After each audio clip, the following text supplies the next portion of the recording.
So by now, some of you have heard about the ProtoFPV P25. It's a 2.5-inch little ripper drone that looks a lot like it was built from a place of passion. I can tell you that it really flies well, but is it what you're looking for? Let's find out.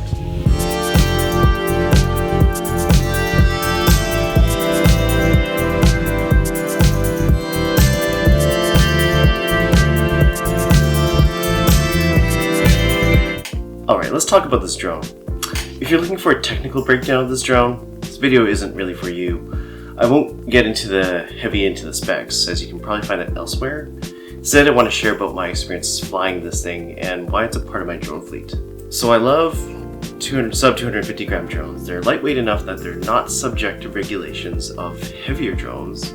They're also arguably safer as they don't carry that much mass around. 250 grams is about the weight of a seagull. NANI? I mostly fly specifically Cinewhoops that are under 250 grams because of the flying and filming I like to do. The challenge with this weight class is building a decent performing drone that can still perform and, in my case, carry a decent camera around for footage. As I've found, 250 grams can add up really quickly with motors, batteries, and other components, and sometimes a heavy frame can push all that over the edge, over the 250 gram range, and then it becomes a cycle of what to sacrifice. After having Cinewhoops for a while, I wanted an open prop frame for which I could cut loose a bit, and without the burden of prop guards and ducts for certain things that I want to do. That's when I came upon the P25. You can see them riding on the pavement. Young kids, they're growing up in basements. Online, a whole new generation. I'ma make mine, so you better go take it. Always, they need a new replacement. Decentralized, can't contain it. We're changing lives, yeah, upgrading. Calling suicide of the older generation. What keeps you up at night, yeah? Make all the demons quiet, yeah. We were built to thrive, yeah. What the P25 offers for me is a fantastic performing frame. It's really stiff. That's also quite compact, and on top of that, it's lightweight enough that being under 250 grams is quite achievable. The suggested motor and props really make this drone come alive, and in combination with the stiff frame, make it a solid performer, to me at least.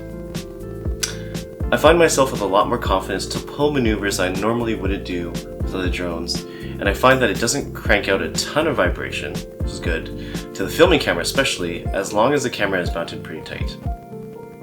My particular setup uses an HD0 system for the viewing camera for the FPV aspect of things. The frame also allows for nano GPS mounting, and it also comes with a small LED at the bottom, but in my case I went for a simpler build for weight and also due to some flight controller restrictions, although I may build in the GPS soon.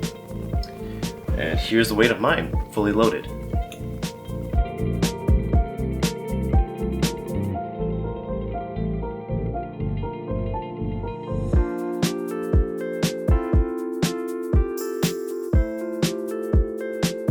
So some caveats. So the strap is very unique in that it's a flexible but tight 3T print that really helps lock the battery down.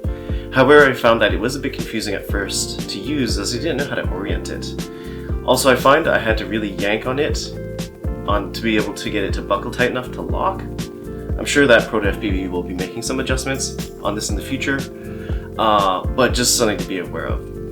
It also helps to check out the video he made to figure out how to use it properly, which maybe I should have done the first time when I was trying to use this. Well, once it's locked in, it's really tight, with little give, especially with good battery pads like the Tesla Grip. Also, being a more compact frame, the props do get pretty close to the frame components. While this makes for a very agile drone, just make sure to keep all the wires and other components zipped down and tucked in tight so they don't get chopped up by the props.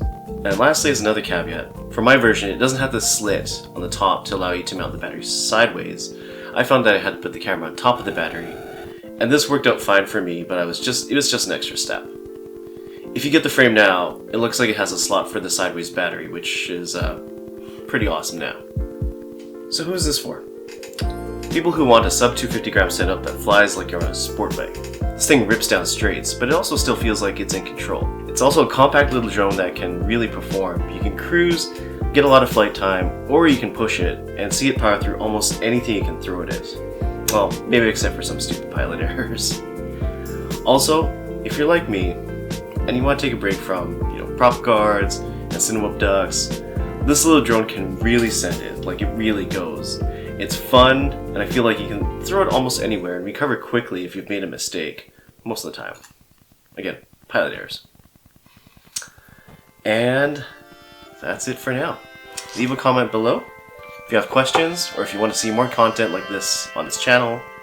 As a disclaimer, I do have affiliate links for this drone below, so if you like it and you get one from the link below, I get a small commission that helps me keep doing these things, and ultimately to help me buy parts for drones, because, you know, we crash, things break, you know how it is. Like and subscribe, and comment, and eat hummus, and buy Cheerios.